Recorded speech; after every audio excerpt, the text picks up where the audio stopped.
வணக்கம் ஃப்ரெண்ட்ஸ்.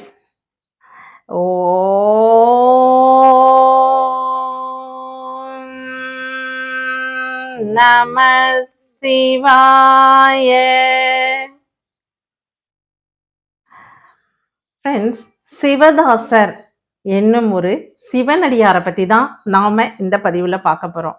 அதாவது நாம வாழ்வதற்காக சில அறிவுரைகளையோ இல்லை வாழ்க்கை முறைகளையோ நமக்கு பெரியவர்கள் கற்றுக் கொடுக்கும் போது அதை ஏற்றுக்கொண்டால் நாம் நல்ல சந்தோஷமாகவும் மகிழ்ச்சியாகவும் நாம் எந்த தெய்வத்தை வணங்குகிறோமோ அவர்களுக்கு அடியவர்களாகவும் இருந்து நற்பலன்களை பெறலாம் அப்படிங்கிறது தான் நமக்கு சிவதாசர் உணர்த்துகிறார். அவரை பற்றி தான் இந்த பதிவில் நாம பார்க்க போறோம் ஃப்ரெண்ட்ஸ். அதற்கு முன்னால எப்பவும் நான் சொல்ற மாதிரி தான் ஜெயகௌரி ஜோதிடாலயம் சேனலை முதன் முறையா நீங்க பாக்குறவங்களா இருந்தா சப்ஸ்கிரைப் பண்ணுங்க ஃப்ரெண்ட்ஸ். அதே போல பெல் ஐக்கானை கிளிக் பண்ணுங்க, லைக் பண்ணுங்க, ஷேர் பண்ணுங்க ஃப்ரெண்ட்ஸ். ஓம் நம சிவாய அப்படின்னு கமெண்ட் பண்ணுங்க ஃப்ரெண்ட்ஸ். வாங்க ஃப்ரெண்ட்ஸ், பதிவுக்குள்ள போலாம்.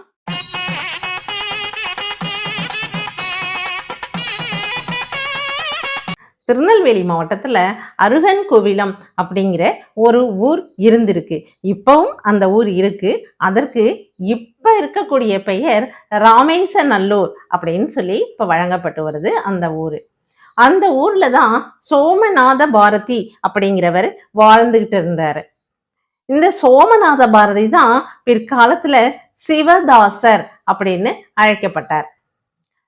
இந்த சிவதாசர் சின்ன வயசுலயே, அதாவது சோமநாத பாரதியின் மறுபெயர் தான் சிவதாசர். சிவனடியாரா அவர் மாறின பிறகு அவருக்கு சிவதாசர் அப்படின்னு பெயர் வந்திருக்கு. ஃப்ரெண்ட்ஸ், நாம இந்த சோமநாத பாரதி சுவாமிகளை நாமளும் சிவதாசர்னே அழைக்கலாம். சரிங்களா? ஓகே. இப்ப இந்த சிவதாசர் சிறு வயதா இருக்கும்போது ராமேசநல்லூரையும் மற்றும் பக்கத்தில் உள்ள ஊர்கள் எல்லா இடத்திலையும் வெறுமனே சுற்றி திரிந்தார். அதாவது எந்த ஒரு வேலையும் செய்யவும் மாட்டார், வீட்டிலேயே இருக்க மாட்டார், பெற்றவங்களுக்கும் எந்த விதமான உதவியும் செய்ய மாட்டார். இப்படியே இவரு ஒவ்வொரு ஊரா சுத்தி திரிவார். இல்ல ராமேசநல்லூர்லயே அப்படியே சுத்தி திரிஞ்சுட்டு இருந்தார். அப்படியெல்லாம் நடந்துட்டு இருக்கும்போது, அதாவது இவரை எல்லோரும் எப்படி சொல்லியிருப்பாங்க பேருன்னு பாருங்களேன். அப்படிப்பட்டவராதான் இவர் திகழ்ந்திருக்கார் முதல்ல. அப்படியே சுத்தின்னு இருக்கும்போது இவருக்கு சிவபெருமான் அப்படின்னா மட்டும் அப்படி ஒரு இஷ்டம். ஊர்ல என்ன பெயர் வாங்கினாலும் தேவையில்ல, ஆனா சிவபெருமான் சிவன் அப்படின்னு சொல்லிட்டா அவ்வளவுதான். அந்த இடத்துலதான் அவரு 24 மணி நேரமும் இருந்துட்டு இருப்பாருன்னு பாருங்க. அப்படிப்பட்ட சிவ பக்தரா இருந்தார். அதனாலதான் அவர் பெயர் என்னவா வச்சுட்டாங்க? சிவதாசர் அப்படின்னே பெயர் வச்சுட்டாங்க பாருங்க ஃப்ரெண்ட்ஸ். இப்படிப்பட்ட நிலைமையில தான் அவர் ஒவ்வொரு ஊரா சுற்றி போகும்போது திருவேங்கடம் அப்படிங்கிற ஒரு ஊருக்கு போயிருக்காரு. ஊருக்கு போயிருந்த போது அங்க ஒரு மகான் வந்திருக்கார். மகான் வந்து சட்சங்கம், அதாவது சொற்பொழிவாற்றி இருக்கார். அப்ப அவர் சிவபெருமானை பற்றி பேச ஆரம்பிச்ச உடனே நம்ம இந்த சோமபாரதி இருக்கார் இல்லையா, அவர் என்ன பண்ணிட்டாரு, அவரு அங்கே சிவதாசர் அவர் அப்படியே உட்கார்ந்துட்டாரு அங்கேயே. என்னப்பன் சிவபெருமான பற்றி பேசும்போது அதை கேட்கறதுக்கு நமக்கு எப்படி இருக்கும் இல்லையா? சொர்க்கத்திலேயே இருக்கிற மாதிரி இருக்கும் இல்லையா? அதே போலவேதான் சிவதாசரும் அதே இடத்துல உட்கார்ந்துட்டாரு. அதே இடத்துல உட்கார்ந்துட்ட உடனே அவருக்கு ரொம்ப இஷ்டம் பட்டு போனது மகானிடம் அவர் எப்பவுமே இருக்கணும் அப்படின்னு அவருக்கும் ஒரு நினைவு தோன்றி இருக்கு. இந்த குழந்தை ரொம்ப நல்ல ஒரு அருள் கண்கள்ல தெரியும்னு சொல்லுவாங்க இல்லையா, அந்த மாதிரி இவன் நல்ல துருதுருப்பாகவும் ஒரு சிவ பக்தியுடனும் இவன் இருக்கிறதுனால இந்த பையனை நல்லவனா எப்படி பண்றது அப்படின்னு அந்த மகானும் யோசிச்சாரு. ஏன்னா இப்படிப்பட்ட திறமையுள்ள சிறப்பு மிக்க சிவனடியாரா இருக்கக்கூடிய இந்த பையன் இப்படி சுத்தின்னு இருந்தா நல்லா இருக்காதே அப்படிங்கிறதுக்காக அந்த மகான் அவரை கூப்பிட்டு, நம்ம சிவதாசரை கூப்பிட்டு, சோமநாத பாரதி இல்லையா அவர் பெயரு, அவரை கூப்பிட்டு வச்சு மறைகளை ஓதி கொடுத்திருக்கார். அதாவது எல்லா மறைகளையும் ஓதி கொடுத்ததுடன் சிவனை பற்றி நிறைய விஷயங்கள், மறைகளை பற்றி நிறைய நிறைய நிறைய சொன்ன உடனே அந்த மகானின் மேல நம்ம சிவதாசருக்கு நல்ல ஒரு மதிப்பும் மரியாதையும் ஏற்பட்டிருக்கு. அவர் சொல்வதை மட்டும்தான் கேட்பார். அப்படிப்பட்ட ஒரு நிலைமையில நம்ம சிவதாசர் வந்திருக்காரு. ஏன்னா மகானுடைய சொற்பொழிவும் அவருடைய அன்பும் அரவணைப்பும் அப்படி இருந்திருக்கு. உடனே இவர் என்ன பண்ணியிருக்காரு, நல்ல அறிவுரை சொல்லியிருக்காரு, அற உரைகளும் சொல்லியிருக்காரு. எப்படியெல்லாம் மனிதர்னா இருக்கணும், நாம எப்படி தெய்வ நிலையை அடையறதுக்குரிய வழிகள் என்ன, அதை எப்படி அடைய முடியும் அப்படிங்கிறத பத்தி எல்லாம் அற உரையாகவும் அறிவுரையாகவும் அந்த மகான் நம்ம சிவதாசருக்கு நிறைய சொல்லி கொடுத்திருக்காரு. அவர் சொல்லி கொடுத்துட்டு அவர் கிளம்பின உடனே அவர் கொடுத்த அந்த மறைகளையும் மற்றும் பல பாடல்களையும் பதிகங்களையும் இவர் பாட ஆரம்பிச்சாரு. இவர் சிவன் மேல அப்படி ஒரு பிரியம், அப்படி ஒரு அன்பு, அப்படி ஒரு காதல். உடனே இவர் நிறைய நிறைய நிறைய பாட ஆரம்பிச்சவரே ஒரு கட்டத்துல தானாகவே பாடல்களை எழுதும் திறமையும் கவிகளை எழுதும் திறமையும் எல்லாமே அவருக்கு கை தேர்ந்து வந்துருச்சு. அவர் எப்பவுமே திருச்செந்தூருக்கு அவர் இருக்கும் இடத்துல ராமேஸ்வரநல்லூர்ல இருந்து திருச்செந்தூருக்கு அதிகமாக பயணப்பட்டு கொண்டே இருப்பார். அதனால முருகன் பெயரிலும் நிறைய பாடல்கள் எல்லாம் பாடியிருக்கார்.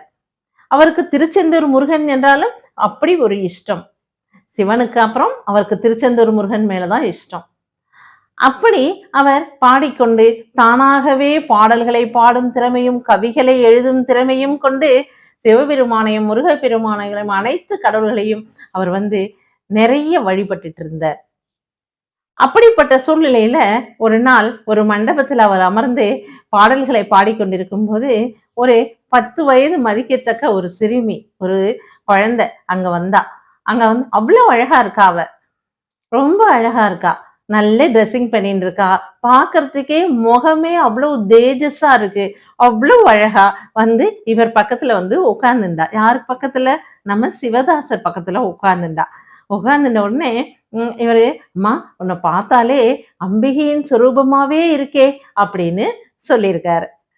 உடனே அவளும், சுவாமி ரைட்டு, ஆமா நீங்க அம்பிகையாவே வச்சுக்கோங்க, என்னைய தேவினே நினைச்சுக்கோங்க, அம்பிகையை பற்றி நீங்க நாடகங்கள்லாம் எழுதலாம் தானே, பாடல்கள் பாடுறீங்க, கவிதைகள் எழுதுறீங்க, ஏன் நாடகம் எழுதுனா என்ன அப்படின்னு கேட்டிருக்கா. யாரை பற்றி அப்படின்னா அம்பிகையை பற்றி அப்படின்னு சொல்லிட்டு, அம்பிகையை பத்தி நீங்க ஒரு நாடகம் எழுதுங்கோ அப்படின்னு சொல்லியிருக்கா. சொல்லிட்டு இருக்கும்போதே சற்று தூரத்துல நடந்து ஏன்னா சின்ன குழந்தை தானே ஒரு இடத்துல உட்காருவாளா, உடனே சொல்லிட்டு இப்படி நடந்து போனவ கண்ணுக்கு முன்னாடியே இப்படியே மறைஞ்சு போயிட்டா. உடனே சிவதாசருக்கு புரிஞ்சிடுத்து, வந்துட்டு போனவ சிவனடியார் இல்லையா, நம்மளுடைய சிவபெருமானின் துணைவியார், நம்மளோட அம்மா உமாதேவி தான், பார்வதி தான் வந்திருக்கா, அவளை பற்றி தான் நாடகம் எழுத சொல்லி அவளே நம்மிடம் உத்தரவிட்டுட்டு போயிருக்கா, அதனால நாம இதை செஞ்சே ஆகணும், என் கண் முன்னாலே என் நம்பிக்கை வந்திருக்காளே அப்படின்னு சொல்லி அவருக்கு மெய்சிலிருத்து போயிடுச்சு. அப்படியே புல்லரிச்சு போய் உட்கார்ந்துருந்தார். அதற்கப்புறம் அவர் தன்னுடைய சுயநினைவுக்கு அம்மா நீங்கள் உத்தரவிட்ட மாதிரியே நான் கண்டிப்பா உங்களை பற்றிய நாடகங்களை நான் எழுதுறேன் அப்படின்னு சொல்லிட்டு அவர் எழுத ஆரம்பிச்சார். அந்த நூலுக்கு பேர் தான் தேவி மான்மியம் அப்படிங்கிற பெயர் உள்ள ஒரு நூல்.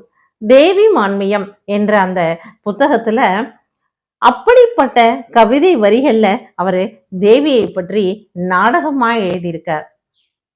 இதுல இன்னும் ஒண்ணு என்னன்னா, இந்த தேவி மான்மியம்ங்கிற நாடக புத்தகம் இருக்கு இல்லையா, இந்த புத்தகத்தை படிக்கிறவங்க எல்லாத்துக்குமே என்ன கல்வி கைவசப்படும் அப்படின்னு எழுதியிருக்கார். அதுவும் தமிழ் தமிழ் வையகத்தில் இருக்கக்கூடிய அத்துணை பேரும் இதனை படிக்கும்போது வையகத்தில் உள்ள ஒரு அத்துணை பேருக்கும் கல்வி வசப்படும் அப்படின்னு சொல்லியிருக்காரு பாருங்க. எப்படிப்பட்ட ஒரு அழகான ஒரு பாராட்டுக்கள், வாழ்த்துக்கள். இந்த தேவி மான்மியம் படிச்சா நமக்கு கிடைக்குங்கிறத, என்ன பலன்கள் கிடைக்குங்கிறதையும் நமக்கு எவ்வளவு அருமையா சிவதாசர் சொல்லியிருக்காரு இல்லையா. அதே போலதான் இந்த தேவி மான்மியம் புத்தகத்துக்கு பாருங்க, யாழ்ப்பாணத்துல இருந்து சிதம்பர சுவாமிகள் அப்படிங்கிறவரு இதுக்கு பாராட்டி கவிச்சாற்று பண்ணியிருக்காரு. அதே போலதான் இன்னும் நிறைய கவிஞர்களும் நல்ல நல்ல பெரிய துறவிகளும் இந்த தேவி மான்மியம் புத்தகத்துக்காக கவி சாற்றி எழுதி கொடுத்திருக்காங்க. அதாவது பாராட்டி இருக்காங்க நம்ம சிவதாசரின் இந்த புத்தகத்தை.